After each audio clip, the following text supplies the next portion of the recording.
Olá, moroense! Tudo bem com você? Eu espero que sim. Eu estou muito feliz de estar aqui. Afinal, nós temos muito que aprender. E a nossa conversa de hoje é muito interessante. Nós vamos falar sobre conto de suspense. Por acaso, você já leu algum conto de suspense? É um dos meus favoritos. Você sabia que o conto de suspense é um gênero literário que pode ou não ser baseado em fatos reais, com um número reduzido de personagens? As características importantes dos contos de suspense são o ambiente em que os fatos acontecem, geralmente sombrio, e a linguagem com muita descrição e muitos adjetivos, ou seja, muitas características, para levar o leitor a visualizar as cenas onde se passa a história. Em um conto, é muito comum o uso de palavras como ontem, no dia seguinte, depois, em seguida, durante, enquanto isso, na semana passada, etc., para marcar a passagem de tempo. Essas palavras ou expressões são chamadas de marcadores temporais.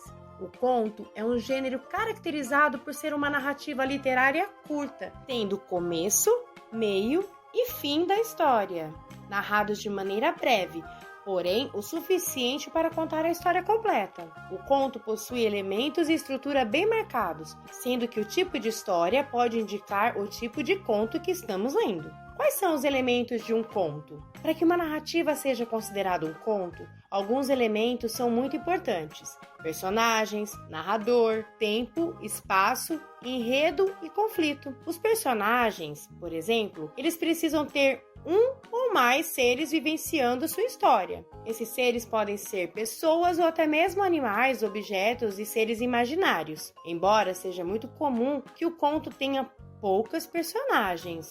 E o narrador é a voz que conta a história dentro da narrativa. O tempo, as narrativas passam-se em um período determinado.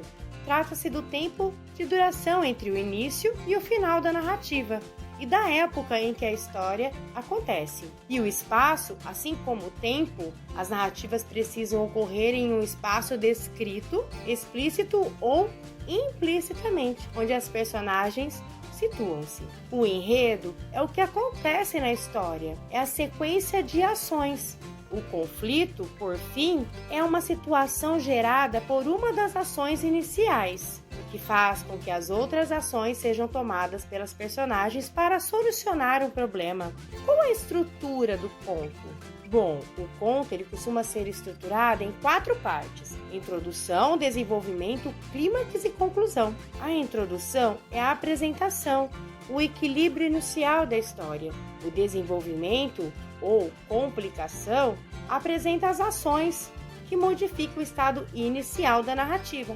O clímax é o momento de maior tensão, quando o problema está no auge e as ações tomadas definirão o rumo da história. E por fim, nós temos a conclusão, ou seja, o desfecho da história, a solução do conflito. Assim ficou fácil da gente entender, não é mesmo? Agora, eu vou mostrar para vocês um mini conto de mistério e suspense para vocês terem uma noção de todos esses elementos e da estrutura que já conversamos. Mas antes, preciso falar de algo muito importante: pontuação e entonação de voz. Precisamos respeitar todas as pontuações de um texto, principalmente nos contos, pois existem a fala de personagens. E para isso precisamos dar algumas pausas em nossa fala para que o leitor consiga entender melhor o que está acontecendo. E a entonação de voz também é muito importante, pois os personagens precisam demonstrar seus sentimentos, ou seja, se estão com medo,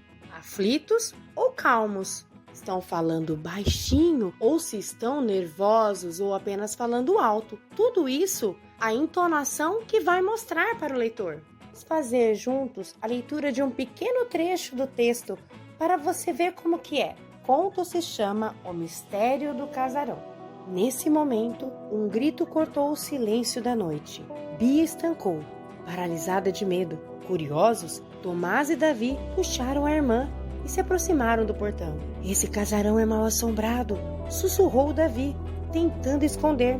Eu não acredito em assombração, falou Tomás, o mais velho dos 3. Pronto, viu só como funciona a entonação? Precisamos fazer essa leitura dramatizada de uma forma em que a voz do narrador fique diferente dos personagens. Viu só como é fácil? Espero vocês de volta aqui para um próximo encontro. Espero que você tenha gostado. Até a próxima. Tchau!